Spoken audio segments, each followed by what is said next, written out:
ইউগাদিরু সাগীরাতাও ওয়ালা কাবীরা, এত ছোট ছোট গুনাহ আমার আল্লাহ সেই দিন বাদ দিবে না। রাস্তাতে একজন সুন্দরী মেয়ে যাইতেছে, আমি যদি তাকে দেখে যদি একবার ছোট্ট করে যদি একটু আঁক মারা দেই, মারে না নাই, অনেক যুবক ছেলেরা বলেন মারে না নাই, বলেন আঁক মারা বোঝেন, চোখ মারা বোঝেন, চোখ মেরে দিল, আমার আল্লাহ সেই গুনাহটাও সেই জায়গায় লিপিবদ্ধ করে রেখে দিবে আর বলে বান্দারে তুই তোর আমলনামা পড়। এইবারে বলেন কেউ যদি জমিনের আয় ঠেলে আমার আল্লাহ দেখবে না নাই বলেন? কেউ যদি সুদ খায় আমার আল্লাহ দেখবে না নাই বলেন? কেউ যদি চুরি করে আইক সেই কিতাবের মধ্যে আমার আল্লাহ লিখে রাখবেন না নাই বলেন? আমার ভাইরা, আমার বন্ধুরা, আল্লাহ রাব্বুল আলামিন পবিত্র কালামুল্লাহ শরীফের মধ্যে বর্ণনা করেন, লা ইন শাকারতুম লা আযীদান্নাকুম ওয়া লা ইন কাফারতুম ইন্না আযাবি লাশাদীদ। আমার ভাইরা, আমার বন্ধুরা, খুব ধ্যানের সাথে শুনতে হবে। আল্লাহ রাব্বুল আলামিন বলেন, ও পৃথিবীর মানুষেরা, তোমরা তোমাদেরকে যখন কোনো নিয়ামত দেওয়া হয়, সেই নিয়ামত পাওয়ার পরে তুমি যদি আল্লাহ পাকের শুকরিয়া যদি আদায় না করো, আল্লাহ পাকের প্রশংসা যদি আদায় যদি না করো, লা ইন শাকারতুম লা আযীদান্নাকুম। পৃথিবীর জমিনের মধ্যে যত জিনিস আল্লাহ রাব্বুল আলামিন সৃষ্টি করেছেন, প্রত্যেকটা বস্তু আমার আল্লাহ মানুষের কল্যাণের জন্য সৃষ্টি করেছেন। জোরে বলেন সুবহানাল্লাহ। পৃথিবীর মধ্যে গাছ বৃক্ষ তরুলতা যা কিছু দেখেন না কেন, নদী কলকারখানা যা কিছুই দেখেন না কেন, পিঁপড়ার থেকে আরম্ভ করে বড় বড় জীবজন্তু যা কিছুই দেখেন না কেন, এই সমস্ত বস্তু আমাদের আল্লাহ আশরাফুল মাখলুকাত অর্থাৎ মানুষের কল্যাণের জন্য সৃষ্টি করেছেন। আমার ভাইরা, আমার বন্ধুরা, কোন ব্যক্তিকে আল্লাহ পাক লক্ষ লক্ষ কোটি কোটি টাকার মালিক বানিয়ে দিয়েছে, আবার কিছু কিছু মানুষকে আল্লাহ পথের ভিখারি বানিয়ে দিয়েছে। কিছু কিছু মানুষ এমন আছে যাদের লক্ষ লক্ষ কোটি কোটি টাকা থাকা সত্ত্বেও সেই ব্যক্তি আল্লাহর শুকরিয়া আদায় করতে পারে না, সেই ব্যক্তি ঘুম পাড়তে পারে না, সেই ব্যক্তি খানা খাইতে পারে না, খানাটা খায় সেটাও পালার মধ্যে ওজন করে। ঠিক না ঠিক বলেন? আল্লাহ পাক এমন বেমার দিয়েছেন যে বেমারের কারণে সেই ব্যক্তিকে ডাক্তারে বলেছে তুমি খানার প্রত্যেক দিন রাত্রে একটা রুটির বেশি খাইতে পারবা না, অথচ আল্লাহ রাব্বুল আলামিন তাকে কোটি কোটি টাকার মালিক বানিয়ে দিয়েছেন। আবার কিছু মানুষকে আল্লাহ পাক এমন বানিয়েছেন যাদেরকে আল্লাহ পাক কোনো টাকা পয়সা দেন নাই, দিনের মধ্যে হাজিরা করেন, দিন হাজিরা করেন, 500 টাকা পায়। আর এই 500 টাকা পাওয়ার পরে 500 টাকা যখন পায় সেখান থেকে 400 450 টাকা বাজার করে, আর 50টা টাকা কর বেকারের জন্য জমা করে রাখে, আর সেই ব্যক্তি রাত্রে পেট ভরে খেয়ে ঘুম পাড়তে পারে। ঠিক না ঠিক বলে? এটা আল্লাহ পাকের বহুত বড় একটা নিয়ামত, তাই না? কারো লক্ষ লক্ষ কোটি কোটি টাকা সেই ব্যক্তি খাইতে পারে না। আর কিছু কিছু মানুষকে আল্লাহ পাক টাকা পয়সা দেয় নাই, দ্বন্দ্ব দেয় নাই, কিন্তু তারপরেও সেই ব্যক্তি একদম পেট ভরে খায়, নিশ্চিন্তে রাত্রে ঘুমিয়ে পড়লো। তাহলে আল্লাহ পাক কাউকে সুখে রাখে, কাউকে দুঃখে রাখে, কাউকে ভালোতে রাখে, কাউকে মন্দতে রাখে। কিন্তু আল্লাহ রাব্বুল আলামিন বলেন, বান্দারে তোমরা পৃথিবীর মধ্যে যে কোনো হালতে থাকে না কেন, যে অবস্থায় থাকে না কেন, তোমার কাম হলো যে অবস্থায় থাকো সেই অবস্থা থেকে আল্লাহ রাব্বুল আলামিনের তুমি শুকরিয়া আদায় করো। যদি তুমি শুকরিয়া আদায় করো তাহলে আমার আল্লাহ বলেন আমি সেই ব্যক্তিকে আমার নিয়ামত আমি বাড়িয়ে দিব। আর তুমি যদি শুকরিয়া আদায় না করো তাহলে তোমার জন্য ভয়ানক আযাব সম্মুখে আসতেছে। আমার ভাইরা, আমার বন্ধুরা, আমরা 5 লক্ষ টাকার মালিক মনে মনে ভাবি যে আল্লাহ আমাকে আরো তুমি 10 লক্ষ টাকার মালিক বানাইবে। খারাপ কইলাম গো?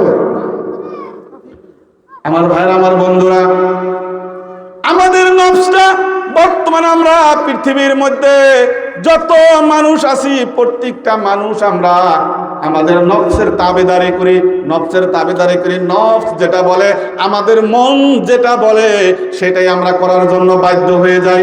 মন বলে চলো চারিয়ালি বাজারে যাই, সেখানে গিয়ে বাজারে গিয়ে চার দোকানে বসে 1 কাপ চা খেয়ে দুনিয়ার যত বেহুদা আড্ডা বেহুদা গল্পের মধ্যে আমরা ব্যস্ত হয়ে পড়ি। হয়রাস আমাদের মুখ দিয়ে একবার দিনের মধ্যে আল্লাহর নাম আমাদের মুখে আসলো না, দিনের মধ্যে একবার নবীর পড়তে আমরা দরুদ পড়লাম না, দিনের মধ্যে একবার আমরা মৃত্যুর ভয় করলাম না, দুনিয়ার মধ্যে শুধু দুনিয়াই নিয়ে ব্যস্ত হয়ে পড়লাম। আল্লাহ রাব্বুল আলামিন বলেন, বান্দারে তোদেরকে আমি পৃথিবীর জমিনের মধ্যে ছেড়ে দিয়েছি, তোরা যা ইচ্ছা তোরা তাই কর, তোদের মনে যেটা ধরে সেটাই তোরা কর, কিন্তু একদিন আমার সময় আসবে, সেই দিন আমি তোমার রশিটা আমি শক্ত করে ধরবো আর বলবো কোথায় যাও, সেই দিন আর পালানোর মতো কোনো রাস্তা পৃথিবীর বান্দারা পাবে না। ঠিক না ঠিক বলেন?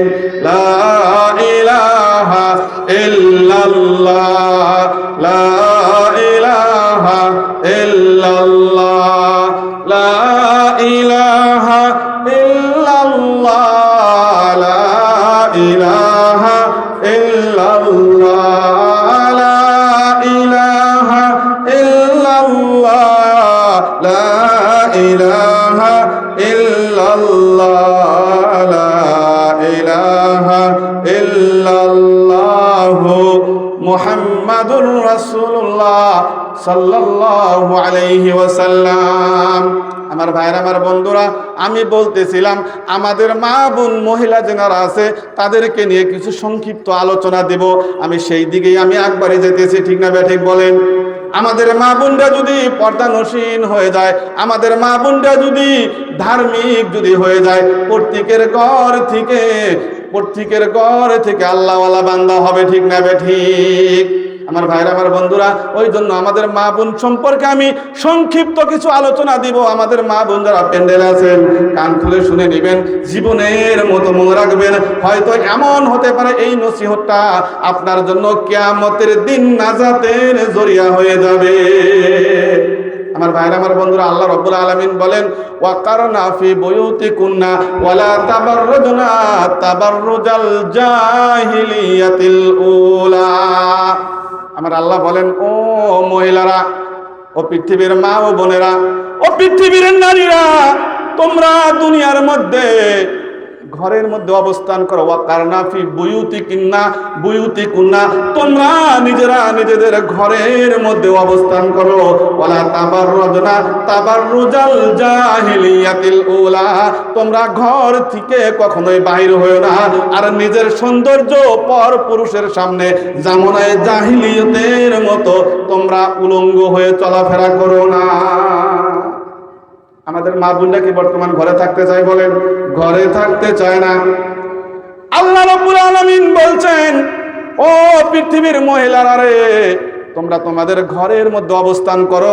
আর আমাদের মহিলারা বর্তমান বাগের মধ্যে, বাজারের মধ্যে, মাজারের মধ্যে, বিভিন্ন জায়গার মধ্যে ব্যস্ত হয়ে থাকে। ঠিক না ঠিক বলেন? আল্লাহ পাক মহিলাদের জন্য সুরক্ষিত একটা জায়গা রেখেছেন, সেইটা হয়েছে তেনাদের ঘর। লা তাহফাদুল মারআতু ইল্লা ফি বুয়ুতিহা, পৃথিবীর মধ্যে মহিলা কোন জায়গার মধ্যে সুরক্ষিত না, শুধুমাত্র একটাই জায়গা সুরক্ষিত, সেটা হলো নিজের ঘর, সেটা হলো নিজের বাড়ি, সেটা হলো নিজের বাড়ির চার দেওয়ারের মধ্যে যদি থাকে তাহলে ওই মহিলাটা সুরক্ষিত থাকবে। আরে আমাদের মা বোনদের জন্য কত দায়িত্ব। আল্লাহ বলছেন, মহিলারা রে, তোমরা নিজেদের ঘরের মধ্যে অবস্থান করো। মহিলারা ঘরে থাকতে চায় না। আমাদের পুরুষদেরকে যদি আল্লাহ বলতো, ও পুরুষেরা রে, তোমরা বাহিরে যায় না, তোমরা ঘরের মধ্যে থাকো, আমরা এক সপ্তাহের নামে ঘুমিয়ে পড়তাম, এক সপ্তাহ আগে আমরা ঘুম থেকে উঠতাম না। ঠিক না ঠিক বলে? কিন্তু মহিলারা কথা শুনবে না তো। আল্লাহ পাক বলছে মহিলাদের ঘরের মধ্যে থাকার জন্য। মহিলাদের কি ছোট মোটো দায়িত্ব? বলেন, মহিলাদের অগণন দায়িত্ব। একজন মহিলা যখন জন্মগ্রহণ করে, কথাটা খুব ধ্যান দিয়ে শুনবেন, একজন মহিলা যখন জন্মগ্রহণ করে, ওই মহিলার দায়িত্ব কেন নাই? বলেন, আপনাদের মুখ থেকে বলতে হবে কেন নাই দায়িত্ব। একটা শিশু যখন জন্মগ্রহণ করে, তার দায়িত্ব কার কাঁধের উপরে পড়ে যায়? তার বাবা এবং মার উপরে। ঠিক না ঠিক বলে? যখন ওই মহিলাটা অল্প বড় হয়, ওই মহিলাটাকে যখন বিবাহ দেওয়া হয়, বিবাহ দেওয়ার পরে ওই মহিলাটার দায়িত্ব কারা কাঁধে নাই? বলেন, তার স্বামী নাই না নাই? বলেন। আবার যখন ওই মহিলাটা যখন অল্প বৃদ্ধার মধ্যে চলে যায়, তখন ওই মহিলার দায়িত্ব তার ছেলেমেয়েরা নেয়। ঠিক না ঠিক বলে? আরে আমাদের দায়িত্ব তো পৃথিবীর মধ্যে কেউ নেয় না, আমাদের দায়িত্ব পৃথিবীর মধ্যে কেউ নেয় না। মহিলাদের এত দায়িত্ব আমার আল্লাহ অর্পণ করেছেন। যখন একটা মহিলা যখন বিয়ে হয়ে যায়, বিয়ে হয়ে যাওয়ার পরে যখন স্বামীর বাড়িতে যায়, স্বামীর বাড়িতে যাওয়ার পরে তার কতগুলো দায়িত্ব তার উপরে এসে পড়ে। সেগুলা হলো নিজের ঘরকে সর্বপ্রথম পরিপাটি করে রাখা, মানে ক্লিনিং এর কাজটা তার শিখতে হয়, সাফাই। আবার কিছুদিন যখন যায়, আল্লাহ যখন তার ঘরে একজন বাল বাচ্চা দেয়, সন্তান যখন দেয়, তখন ওই সন্তানকে ভরণ পোষণ করার দায়িত্ব আমার আল্লাহ সেই মার উপরে দায়িত্ব ন্যস্ত করে দেন। ঠিক না ঠিক বলেন? এইভাবে পর্যায়ক্রমে মহিলাদের অনেক কিছু শিখতে লাগে। নিজের বাড়িতে রান্না বান্নার কাজটাও মহিলাদের শিখতে হয়। পুরুষরা কি রান্না বান্নার কাজ করতে পারে বলেন? যদিও করতে পারে, তারা মহিলাদের রান্নার স্বাদ একটা, আর পুরুষের রান্নার স্বাদ একটা। ঠিক না ঠিক বলেন? আচ্ছা বলেন তো, আপনাদের আমাদের বাড়িতে আমাদের মা বোন যারা আছে, আমাদের স্ত্রী যারা আছে, তারা যখন রান্না বান্না করে, আমরা কি তাদের কি কোনদিন প্রশংসা করছি বলেন? প্রশংসা করছি? প্রশংসা করি নাই, বরঞ্চ বলি যে ওই বাড়ির ভাবি রান্না বাড়ি করলে হাই রে ভালো লাগে, কোনা নাই বলেন? আমরা কিন্তু বলি। মানে নিজের স্ত্রীকে তাদেরকে কিছু মনোরঞ্জন দেওয়ার প্রয়োজন আছে। তারা যা কিছুই করে, প্রত্যেকটা কামের মধ্যে আমাদের স্বামীদের দায়িত্ব হলো উৎসাহ দেওয়া, আগ্রহ দেওয়া, তাদেরকে প্রেরণামূলক কথা বলা। ও আমার স্ত্রী, ও আমার স্ত্রী, তোমার আজকে রান্নাটা খুব সুন্দর হয়েছে, আলহামদুলিল্লাহ। আমরা কোনোদিনও বলি নাই, আমরা কোনোদিনও বলি নাই স্ত্রী চাই আমি স্বামীকে রান্না বাড়ি করে খিলাই। আমার স্ত্রী, আমার স্বামী আমাকে একদিনও তো প্রশংসা করলো না। তারা চায় আমার স্বামী আমার প্রশংসা করুক, কিন্তু কোনোদিনও প্রশংসা করলো না। প্রশংসা করলো কারা? ওই বাড়ির নিকটে একজন দেওর আছে, সেই দেওর হঠাৎ করে একদিন বাড়িতে সবজি নাই, এই বাড়িতে আসছে সবজির নিগায়, সবজিটা খায়, তখন বাড়িতে গেল, খাওয়ার পরে ভাল লাগলো, ভাল লাগার পরে তার পরের দিন বললো, ভাবি গো আপনার হাতের রান্নাটা আমার অতই দারুণ লেগেছে। বলছে না নাই বলেন? এইভাবে বলছে। কিন্তু আমরা আমাদের স্ত্রীদেরকে প্রশংসা করি না। আমার ভাইরা, আমার বন্ধুরা, আমাদের স্ত্রীরা বাড়ির মধ্যে অনেক কাজের মধ্যে ব্যস্ত থাকে। আমরা কোনো জায়গা থেকে যখন বাড়িতে আসি, বাড়িতে আসার পর আমাদের মা বোনরা যদি ভাত দিতে যদি একটু দেরি করে, আমরা গালাগালি করা শুরু করে দেই, করি না নাই বলেন? গালাগালি করা শুরু করে দেই। এবং এমনও পুরুষ পৃথিবীর মধ্যে আছে যে একটু দেরি হওয়ার কারণে সেই স্ত্রীর হাতের ভাত আর খায় না। ঠিক না ঠিক বলেন? রাগ করে গেল বাজারে, সারেলি বাজারে যায়, পকেটে টাকা আছে, সেখান থেকে বিরিয়ানি, পোলাও, মিষ্টি, সিঙ্গারা যা মন দিল খাই আসলাম। আপনি পুরুষ, আপনি খাইলেন, কিন্তু আপনার স্ত্রীর জন্য একদিনও বাড়িতে নিয়ে আসলেন না, একদিনও আদর করে নিয়ে আসলেন না। বললেন না, বিবি গো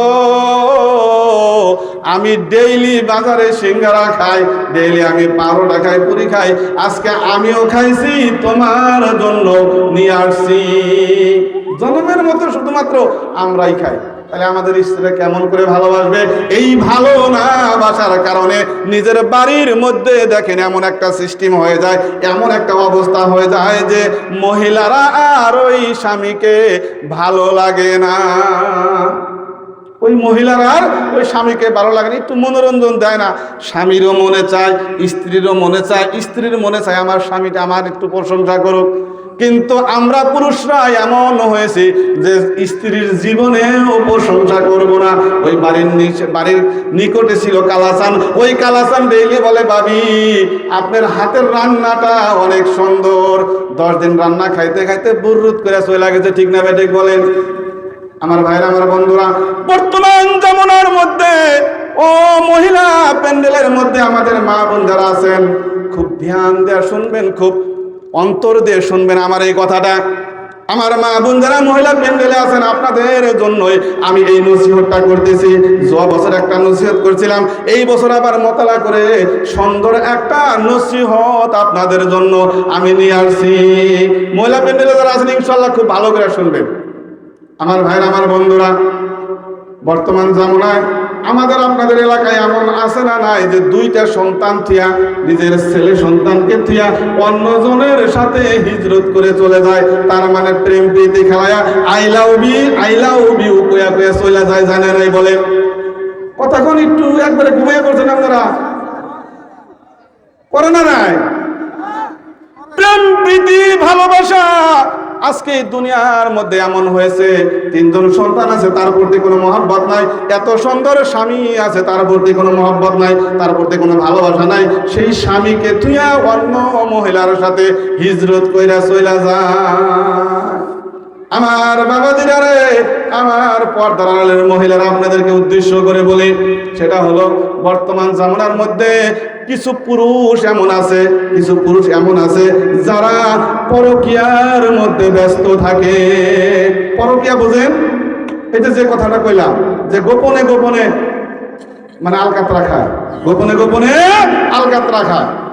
আমার বাবাজিরা, ওই পর্দার আড়ালে মা ও বোনেরা যারা বসে আছো, খুব ধ্যান দেয়া শুনবা।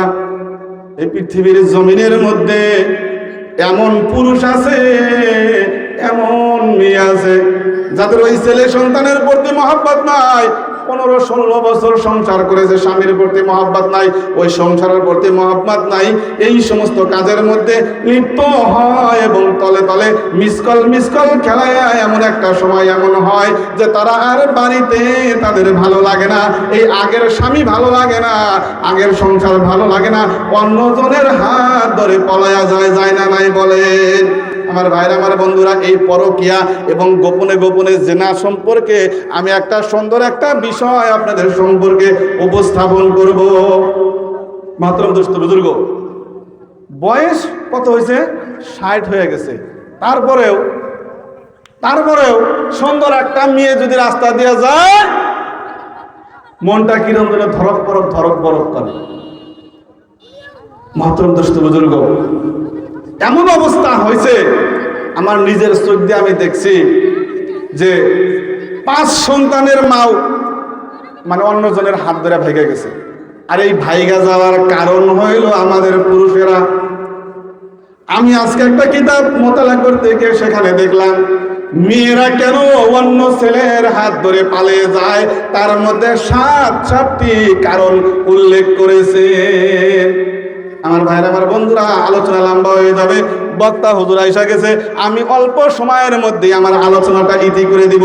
আমি বলছিলাম আমাদের মা ও বোনেরা যারা গোপনে গোপনে জেনার মধ্যে ব্যস্ত থাকে, গোপনে গোপনে পরকীয়ার মধ্যে ব্যস্ত থাকে, আমার আল্লাহ বলেন, ও পৃথিবীর বান্দারা, পৃথিবীর বান্দিরা, তোমরা শুনে নিও, যারা গোপনে গোপনে যারা জেনার মধ্যে ব্যস্ত থাকে, গোপনে গোপনে যারা পরকীয়া করে, আমার আল্লাহ সেই ব্যক্তির জন্য 6টা শাস্তি বরাদ্দ করে রাখছে। মনে রাখবেন, কয়টা শাস্তি বলেন? কয়টা শাস্তি বলেন? 6টা শাস্তি আমার আল্লাহ বরাদ্দ করে রাখছেন, নির্দিষ্ট করে রাখছেন, ঠিক করে রাখছেন। এই 6টা শাস্তির মধ্যে 3টা শাস্তি হলো আমার আল্লাহ দুনিয়ার মধ্যে দিবেন বাবাজিরা, আর 3টা শাস্তি দিবেন মৃত্যু হওয়ার পরে। ওই কবরের বাসিন্দা যেই দিন হবেন, ওই দিন থেকে আপনার বাকি 3টা আযাব শুরু হয়ে যাবে। ও আমার মা বোনেরা, তোমাদের আখলাক চরিত্র যদি ভালো হয়, তোমরা যদি পর্দানসীন হয়ে যাও, তোমাদের ঘর থেকে শাহ ওলিউল্লাহ মুহাদ্দিস দেহলভী জন্ম নেবে, তোমাদের ঘর থেকে শাহ আব্দুল আজিজ দেহলভী জন্ম নেবে, তোমাদের ঘর থেকে আনোয়ার শাহ কাশ্মীরি জন্ম নেবে, তোমাদের ঘর থেকে আব্দুল কাদের জিলানী জন্ম নেবে, তোমাদের ঘর থেকে খাজা মঈনুদ্দিন চিশতি জন্ম নেবে, কিন্তু তোমাদের আখলাক চরিত্র ভালো করতে হবে। তার মধ্যে কি পেলাম? 6টা শাস্তি আমার আল্লাহ বরাদ্দ করেছে, তাই না? 3টা শাস্তি দুনিয়ার জন্য। তার মধ্যে আমি 1 নাম্বার বলছি, খুব ধ্যান দিয়ে শুনবেন। অনেকেই বলেন, হুজুর সকাল থেকে নিয়ে ফজরের নামাজের পর থেকে নিয়ে রাত 8টা পর্যন্ত মেহনত করি, পরিশ্রম করি, কিন্তু আমার সংসারে বরকত হয় না কেন? অথবা হঠাৎ করে একটা মানুষ মারা গেল কেন? এই সম্পর্কে আমি এত সুন্দর করে তাফসীর ইবনে কাসিরের থেকে আপনাদেরকে আলোচনা শোনানোর জন্য নিয়ে আসছি। আমার বাবাজিরা, 1 নাম্বার হলো যে পুরুষ অথবা যে নারী, যে বাবা অথবা যে মা গোপনে গোপনে জেনা, অথবা মোবাইলের মধ্যে জেনা, অথবা পরকীয়ার মধ্যে ব্যস্ত আছে, তার মধ্যে 1 নাম্বার শাস্তি হলো দুনিয়ার মধ্যে যে 3টা শাস্তি দিবে তার মধ্যে 1 নাম্বার শাস্তি হলো ওই ব্যক্তি যখন দুনিয়ার মধ্যে, কথা কি বুঝতেছেন? বুঝতেছেন না? 3টা শাস্তি দিবে, মনে আছে কি? 3টা শাস্তি দুনিয়ার মধ্যে এবং 3টা শাস্তি আখিরাতের মধ্যে। দুনিয়ার 3টা শাস্তির মধ্যে 1 নাম্বার শাস্তি হলো আল্লাহ পাক আমাদের এই বডিটা নিজের কুদরতি হাত দিয়ে বানিয়েছেন, ঠিক না ঠিক বলেন? আল্লাহ রাব্বুল আলামিন বলেন, কুলনা ইয়া আদাম উসকুন আনতা ওয়া যাওজুকাল জান্নাহ। আমার ভাইরা, এই আয়াতের যদি ব্যাখ্যা করতে যাই অনেক সময় লাগে যাবে। আল্লাহ রাব্বুল আলামিন মানব জাতিকে যখন সৃষ্টি করলেন, আদম যখন, আল্লাহ পাক যখন এই পৃথিবীর মানব জাতিকে সৃষ্টি করবে, আল্লাহ 4 জন ফেরেশতাকে ডাকাই না বলল, ও ফেরেশতারা, আমি আদম জাতকে বানাইতে চাই, আদম জাতকে বানাইতে চাই। আল্লাহ রাব্বুল আলামিন এই জেনাকারী মা এবং বাবা, যুবক ছেলে এবং যুবতী মেয়েদের জন্য 6টা শাস্তি বরাদ্দ করেছে, 3টা দুনিয়ার মধ্যে, 3টা আখিরাতের মধ্যে। তার মধ্যে 1 নাম্বার হলো আল্লাহ রাব্বুল আলামিন এই মুখমণ্ডলটা তার কুদরতি হাত দিয়ে আমাদেরকে বানিয়েছেন। যদি কোনো পুরুষ অথবা যদি কোনো মহিলা অথবা কোনো বৃদ্ধা বাবা অথবা কোনো বৃদ্ধা মা অথবা যুবক যুবতী যদি পরকীয়ার মধ্যে ব্যস্ত থাকে, জেনার মধ্যে ব্যস্ত থাকে, আমার আল্লাহ বলেন আমি ওই ব্যক্তির মুখের এই নুরানি চেহারাটা আমি কেড়ে নিয়ে যাই। দেখবেন আমাদের মধ্যে কিছু মা বোন আছে, আমাদের মধ্যে কিছু বাবাজি আছে যারা লক্ষ লক্ষ টাকা খরচ করে বড় দামি দামি 1000, 2000, 5000 টাকা পর্যন্ত ক্রিম তারা মুখের মধ্যে মাখায়। যতই মাখায় তাদের মুখ অত বেশি ডিসকালার হয়। কিছু মহিলার আমার মুখের মধ্যে মাছটা হইয়া লোড হয়ে যায়, অন্য নাই কোন হয়। আমার বাবাজিরা, আল্লাহ রাব্বুল আলামিন বলেন, লাকাদ খালাকনাল ইনসানা ফি আহসানি তাকবীম। আমার ভাইরা, আমার বন্ধুরা, আল্লাহ রাব্বুল আলামিন এই মুখমণ্ডলটা খুব সুন্দর করে আল্লাহ রাব্বুল আলামিন আমাদের জন্য সৃষ্টি করছে। কিন্তু সামান্য দুনিয়ার প্রবণতায় পড়ে, সামান্য কিছু দুনিয়ার লোভে পড়ে আমাদের এই মুখমণ্ডলের চেহারার উজ্জ্বলতাটা আমাদের আল্লাহ আমাদের কাছ থেকে কেড়ে নিয়ে যাইতেছে। 1 নাম্বার, 2 নাম্বার হলো কোন পুরুষ, কোন মহিলা, কোন মা, কোন বাবা, কোন যুবক যুবতী যদি জিনার মধ্যে ব্যস্ত থাকে এবং পরকীয়ার মধ্যে যদি ব্যস্ত থাকে, আমার আল্লাহ বলেন ওই ব্যক্তির বাড়িতে যারা জিনা করলো অথবা যারা পরকীয়া করলো, স্বামী অথবা মেয়ে, এই উভয়ের মধ্যে যে 2 জন পরকীয়া জিনার মধ্যে ব্যস্ত থাকলো, আমার আল্লাহ বলেন ওই ঘরে কখনোই আমার পক্ষ থেকে রহমত থাকবে না। সেই বাড়ির থেকে আমি আল্লাহ তার সমস্ত রহমত আমি কেড়ে নিয়ে যাব। সেই বাড়িতে সেই পুরুষটা হোক অথবা মহিলাটা হোক, যতই ইনকাম করুক রে আল্লাহর বান্দা, সেই বাড়ির থেকে রহমতের ছাতা আমার আল্লাহ উঠিয়ে নিয়ে যাবে। জোরে বলেন নাউযুবিল্লাহ। ও আমার মা, শুধু সামান্য দুনিয়ার একটু ফুর্তির জন্য, দুনিয়ার একটু তামাশার জন্য আপনি কেন আপনার স্বামীর জীবনটা বরবাদ করতেছেন? সকাল থেকে নিয়ে সন্ধ্যা পর্যন্ত একজন পুরুষ সারা রাত সারাদিন খাটলো, আপনাদেরকে একটু দয়া হয় না যে আপনাকে বিবাহ করার পর থেকে নিয়ে আজ পর্যন্ত 24টা ঘন্টা শুধুমাত্র আপনাদের জন্য নিজের জীবনকে উৎসর্গ করতেছে? আপনি কি এই খারাপ রাস্তাটা বাদ দিতে পারবেন না? আমি কি বাদ দিতে পারবো না? যদি আপনি বাদ না দেন তাহলে মনে রাখবেন তার পরের শাস্তির মধ্যে আমার আল্লাহ বলেন ওই ব্যক্তি, ওই মা, ওই বাবা, ওই যুবক, ওই যুবতী, ওই বৃদ্ধা, ওই বুড়িমার হায়াতটা আমার আল্লাহ কমায়া দিবেন। আর 30 বছরে মানুষ মারা গেছে, বলে আরে মাত্র 2টা ছেলে যা হয়েছে, এই 2টা ছেলে হয়েছে, 2টা ছেলে হওয়ার পরে মানুষটা কেমন করে মারা গেল? হয় না নাই বলেন? আমাদের আপনাদের এলাকায় আছে না নাই? আমার ভাইরা, আমার বন্ধুরা, আল্লাহ রাব্বুল আলামিন বলেন কোন ব্যক্তি দুনিয়ার মধ্যে অপকর্মে যখন ব্যস্ত থাকে রে, ও পৃথিবীর মানুষেরা শুনে নিও, এই অপকর্ম করার কারণে আমার আল্লাহ ওই ব্যক্তির হায়াতটা কমায় দেয়। তাহলে তিনটা গেল গা, তাই না? দুনিয়ার তিনটা গেল গা। এই তিনটাই যদি যায় দুনিয়ার মধ্যে শান্তি পাওয়া যাবে কোন? এক নাম্বার হলো মুখের চেহারাটা কমিয়ে নিবে, শেষ করে দিবে, মুখের উজ্জ্বলতা থাকবে না। দুই নাম্বার হলো সংসারের মধ্যে কোনো উন্নতি থাকবে না। এবং তিন নাম্বার কি করছে মনে আছে কি? শেষ। এটারই কয় সভা, বুঝছেন? এটারই কয় সভা। এই গেতে গেতেই বাড়ির তো যাবেন, শেষ আলোচনা। তিন নাম্বার হলো ওই ব্যক্তির হায়াত আমার আল্লাহ কমাইয়া দিবেন, তিনটা শেষ। এইবার আসেন আখিরাতের মধ্যে আমার আল্লাহ কি শাস্তি দিবেন।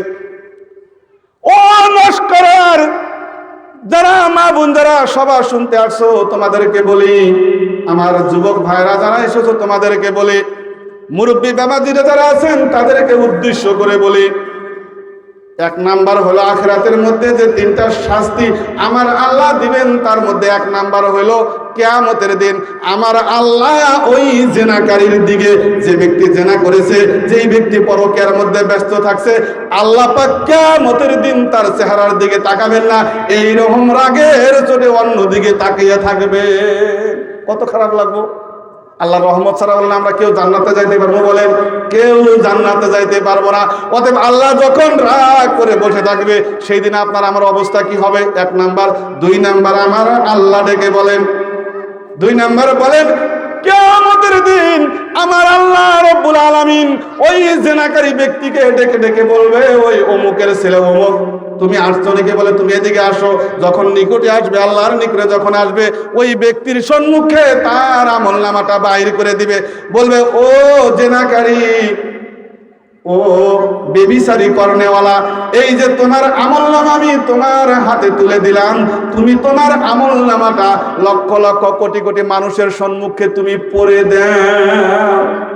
সে ব্যক্তি পড়তে চাবে না, আল্লাহ রাব্বুল আলামিন জোর করবে।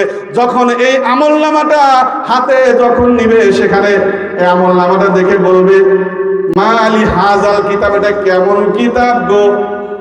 সেই জেনাকারী বলতে থাকবে, মালি হাজাল কিতাব, এটা কেমন কিতাব গো? লা ইউগাদিরু সাগীরাতাও ওয়ালা কাবীরা, এই কিতাবের মধ্যে ছোট থেকে ছোট গুনাহ আমার আল্লাহ বাদ দেয় নাই গো। আমি একদিন রাস্তা দিয়ে যাইতেছিলাম, একজন মহিলার দিকে আমি তাকায়া একটু খারাপ মন্তব্য করেছিলাম, শুধুমাত্র ভাবছিলাম মহিলাটা দেখতে খুব সুন্দর দেখা যায়, সেখানেও লেখা থাকবে। সেই জন্য সেই ব্যক্তি বলবে, লা ইউগাদিরু সাগীরাতাও ওয়ালা কাবীরা, এত ছোট ছোট গুনাহ আমার আল্লাহ সেই দিন বাদ দিবে না। রাস্তাতে একজন সুন্দরী মেয়ে যাইতেছে, আমি যদি তাকে দেখে যদি একবার ছোট্ট করে যদি একটু আঁক মারা দেই, মারে না নাই? অনেক যুবক ছেলেরা বলেন মারে না নাই, বলেন আঁক মারা বোঝেন, চোখ মারা বোঝেন, চোখ মেরে দিল, আমার আল্লাহ সেই গুনাহটাও সেই জায়গায় লিপিবদ্ধ করে রেখে দিবে, আর বলে, বান্দারে তুই তোর আমলনামা পড়। এইবারে বলেন, কেউ যদি জমিনের আয় ঠেলে আমার আল্লাহ দেখবে না নাই? বলেন, কেউ যদি সুদ খায় আমার আল্লাহ দেখবে না নাই? বলেন, কেউ যদি চুরি করে আইক সেই কিতাবের মধ্যে আমার আল্লাহ লিখে রাখবেন না নাই? বলেন, আমার ভাইরা, আমার বন্ধুরা, খারাপ পাবেন না। বর্তমান জামানায় মানুষ বিভিন্ন স্তরের গুনার মধ্যে ব্যস্ত হয়ে আছে, ঠিক না ঠিক? বলেন, সেই দিন সেই গুনাহগার ব্যক্তি বলতে থাকবে, আল্লাহ গো, এটা কেমন কিতাব তুমি আমার হাতে তুলে দিছাও, যে কিতাবের মধ্যে ছোট থেকে ছোট গুনাহ তুমি বাদ দাও নাই। আল্লাহ বলবে, এই ব্যক্তি যখন পড়তে চাইবে না, জোর করে পড়ানো হবে, এবং পড়ার পরে ফেরেশতাদেরকে বলবে, ও ফেরেশতার দল, একে নিয়ে যা জাহান্নামের ওই বাউ দিকে একটা জায়গা আছে, সেইখানে ফেলে দিয়া। বলেন নাউযুবিল্লাহ। কটা গেল? দুইটা। তিন নাম্বার, ওই গুনাহকারী, ওই জিনাকারী, ওই বেবিচারী, ওই পরকীয়া করনেওয়ালা ব্যক্তিকে আমার আল্লাহ তার কোনো হিসাব নিবে না, তার কোনো হিসাব নিবে না। আল্লাহ বলবে, এই ব্যক্তির হিসাব নিয়ে আমি কি করব? এর আমলনামায় শুধু গুনাহ আর গুনাহ, আর হিসাব নেওয়ার দরকার নাই। বিনা হিসাবে এই ব্যক্তিকে জাহান্নামে নিক্ষেপ করে দিয়া। একটু নাউজুবিল্লাহ বলি।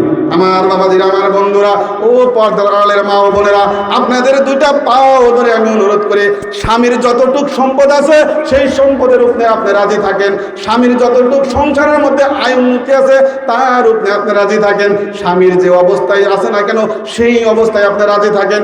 দেখবেন আপনার বাড়িতে আল্লাহ পাকের পক্ষ থেকে রহমত ঢেলে ঢেলে পড়বে। যাই হোক, মহতরম দোস্ত বুজুর্গ, এতটুকু কথা বইলাই আমার আলোচনা আমি শেষ দিলাম। প্রথমে একটা হাদিস পড়ছিলাম, সেই হাদিসের তর্জমা তা কইরে আমি শেষ দিয়ে দিই। আল্লাহ নবী হুজুর পাক সাল্লাল্লাহু আলাইহি ওয়াসাল্লাম এক সময় মাটির মধ্যে এইভাবে 1 2 3 4টা কটা দাগ দিল, 4টা দাগ দিল। খাত্তা রাসূলুল্লাহ সাল্লাল্লাহু আলাইহি ওয়াসাল্লাম ফিল আরদি আরবাআতা খুতুতিন। নবীজি সাহাবায়ে কেরামদেরকে সম্মুখে নিয়ে মাটির মধ্যে 1 2 3 এইভাবে 4টা দাগ দিলেন। দাগ দিয়ে নবীজি ডেকে বলেন, মা হাজিহি, এগুলো কি? এগুলো কি? আমি যে 4টা দাগ দিছি, 4টা দাগ কি? সাহাবায়ে কেরামরা বললেন, আল্লাহু ওয়া রাসূলুহু আ'লাম। হে আল্লাহর রাসূল, হে আল্লাহর নবী, আমি জানি না, আমরা কেউ জানি না আপনি এটা মাটির মধ্যে কিসের দাগ দিয়েছেন।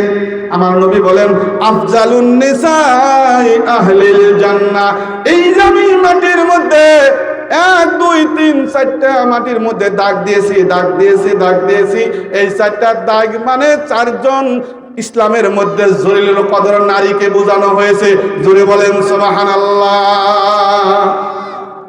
1 নাম্বার হলো খাদিজা বিনতে খুয়াইলিদ রাদিয়াল্লাহু তাআলা আনহা, নবীর প্রথম স্ত্রী, যাকে আমরা খাদিজাতুল কুবরা রাদিয়াল্লাহু তাআলা আনহা বলে জানি। আল্লাহর নবী বলেন প্রথম দাগ মানে হয়েছে খাদিজাতুল কুবরা রাদিয়াল্লাহু তাআলা আনহা, এবং দ্বিতীয় দাগ মানে আল্লাহর নবী বলেন ওয়া ফাতিমাতুজ জাহরা রাদিয়াল্লাহু তাআলা আনহা, ফাতিমা বিনতে মুহাম্মদ সাল্লাল্লাহু আলাইহি ওয়াসাল্লাম দ্বিতীয় দাগ আমি দিয়েছি, মানে এই দ্বিতীয় দাগটাই হয়েছে ফাতিমাতুজ জাহরা রাদিয়াল্লাহু তাআলা আনহা, এবং তৃতীয় দাগটা হয়েছে হযরতে মরিয়ম আলাইহিস সালাতু ওয়াস সালাম, এবং চতুর্থ দাগটা হয়েছে ইমরাআতু ফিরআউন। ফিরআউনের স্ত্রীর নাম কি গো আপনারা বলেন? ফিরআউনের স্ত্রীর নাম কি? আসিয়া। আসিয়া। এই 4জন জলিলুল কদর মহিলার কথা নবী যেখানে বুঝিয়েছেন, ও মহিলারা, ও আমার মা বোনেরা, তোমাদেরকে লাস্ট একটা নসিহত করে যায়। তোমরা মোবাইলের মধ্যে দুনিয়ার আলতু ফালতু ভিডিও না দেখে, বাংলাদেশের বাদাইমাকে না দেখে, ওই বরপেটার বাদাইমাকে আরিফুলকে না দেখে, তোমরা যদি দিনের মধ্যে একটা সময় 10 মিনিট সময় যদি এই 4জন মহিলার জীবনীটা যদি একবার তোমরা যদি পড়তে পারো, তোমরা যদি স্টাডি করতে পারো, নিজের জীবনে যদি বাস্তবায়ন করতে পারো, তাহলে আমি গ্যারান্টি দিয়ে গেলাম 1 বছর পরে ওই মহিলার চরিত্র 100% থেকে 100% হলেও পরিবর্তন হবে।